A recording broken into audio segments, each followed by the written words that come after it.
Rising cost of commodities and services is no doubt taking a huge toll on every sector of the economy. Now, the military is feeling the pinch. The Chief of Air Staff, Air Marshall Isiaka Oladayo Amao, is lamenting over aviation fuel scarcity in the country.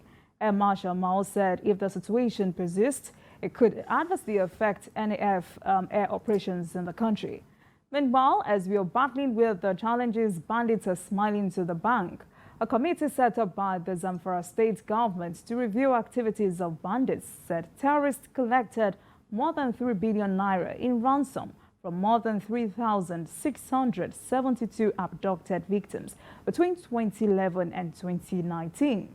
In its report handed over to the governor, the committee headed by a retired Inspector General of Police, Muhammad Abubakar, said apart from the ransom collected, about 190,340 people were displaced by the terrorists, while 4,983 women were widowed and 25,000 children were orphaned within this same period. How scary is this, Mr. Adwali? This is scary, but not unexpected.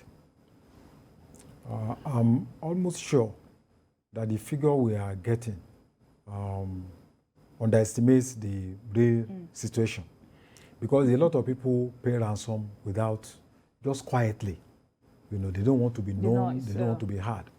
And then the question you ask yourself, billions of funds, the money is not coming back to the economy, it's going away into the economy and being invested in arms.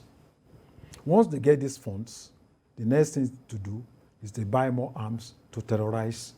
So it has become an industry, a very profitable industry for, you know, a set of people.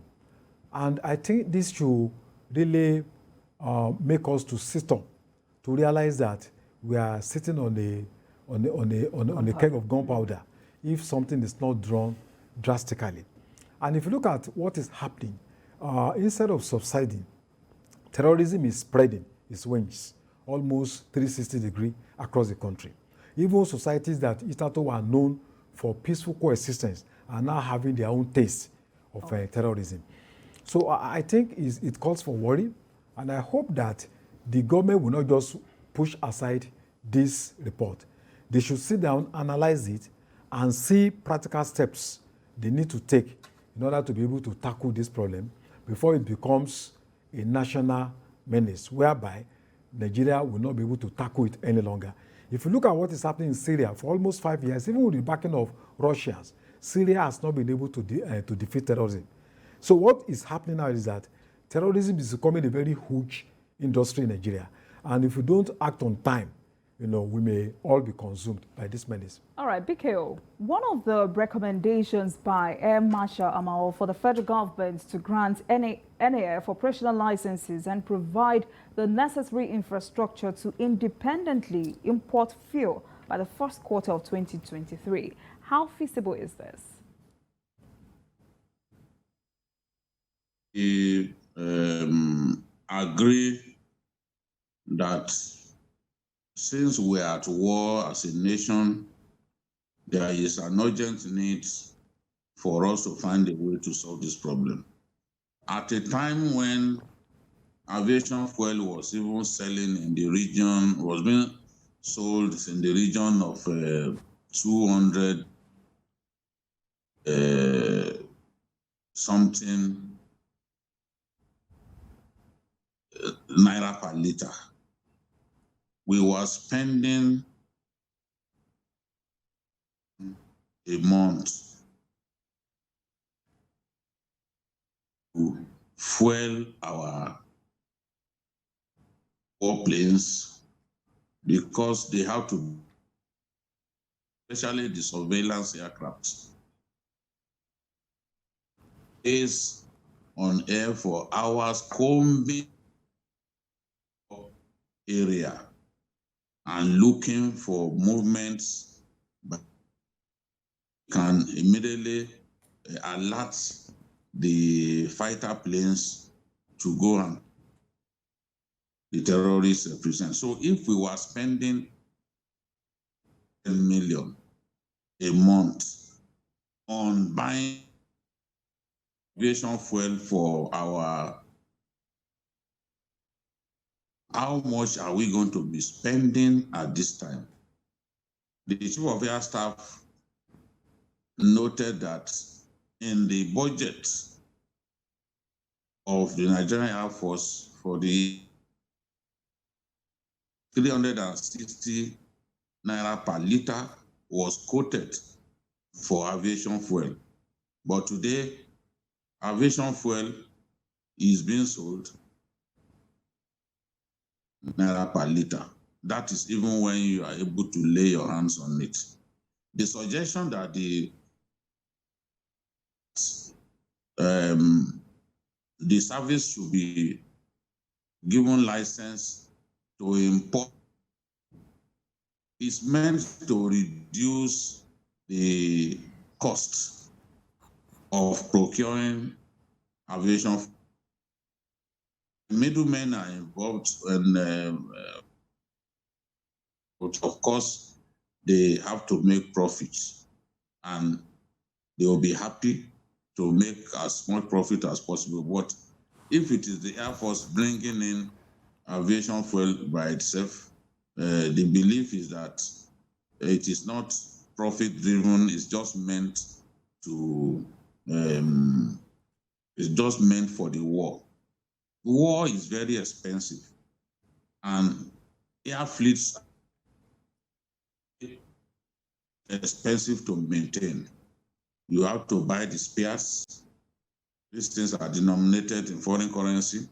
Now, aviation fuel has become extremely expensive. Even for domestic airlines, it constitutes about 70% of their operational costs. So I understand clearly where the Air Force chief is coming from, and credit to the Air Force.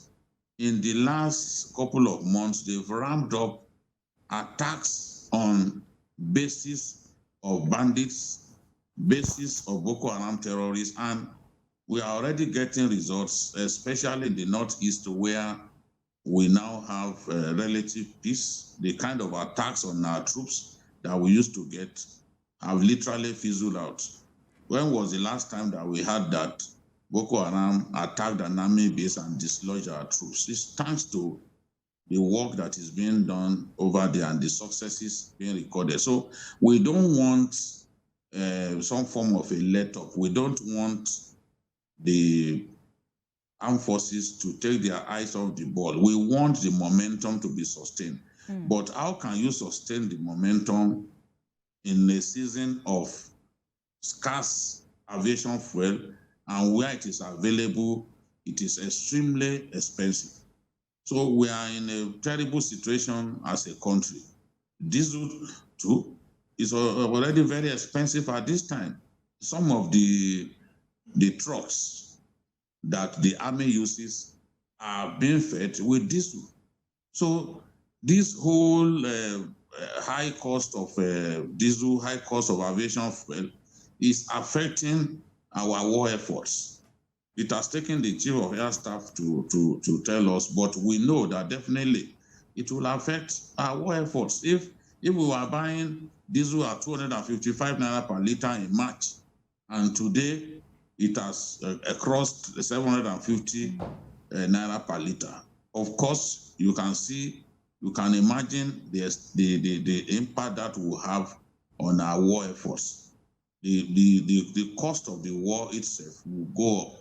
And of course, these guys are working based on their approved budget. How do they survive? How do they continue to ramp up the war efforts? The only way to do that is to scale down their war efforts. And we don't want them to scale down their attacks on the enemy, because we're already receiving some good news, even in the Northwest. Some of them are now begging that they want to surrender.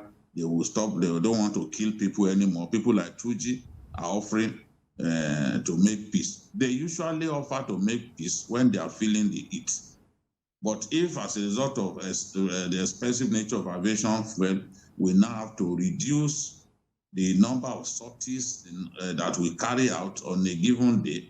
Of course, this will provide opportunity for the enemy to escape or to even expand their notoriety in the areas where they are already running rampant. So it's a terrible thing, but I think also that technology can help us reduce this impact, because we now have drones, solar-powered drones, unmanned area vehicles being used in some countries of the world. So these solar-powered unmanned area vehicles are designed to take out the enemy, and they don't need, they are not fed with aviation fuel, but they still deliver the same kind of results that the Tucanos of this world, the ground attack helicopters of this world will give us. So we need, the Chief of Air Staff said that they want to buy more attack planes. So I'll be happy to see them buy unmanned area vehicles that are solar powered, and some of them can even stay on air for up to a month, one whole month, staying on air, simply combing the whole area and looking for areas, looking for the enemy wherever their camps are. So we have to look inwards. We have to find a way to solve the problem of aviation fuel. It's already putting even the aviation sector in serious danger. If we don't do something about it, a good number of the airlines that we have, the domestic airlines that we have operating in our country, will go under. More and more Nigerians are even refusing to fly because it's already very, very expensive. You can imagine paying 155,000 for a trip from Lagos to Kano. That's just too expensive. Not many people can cope with that. All right.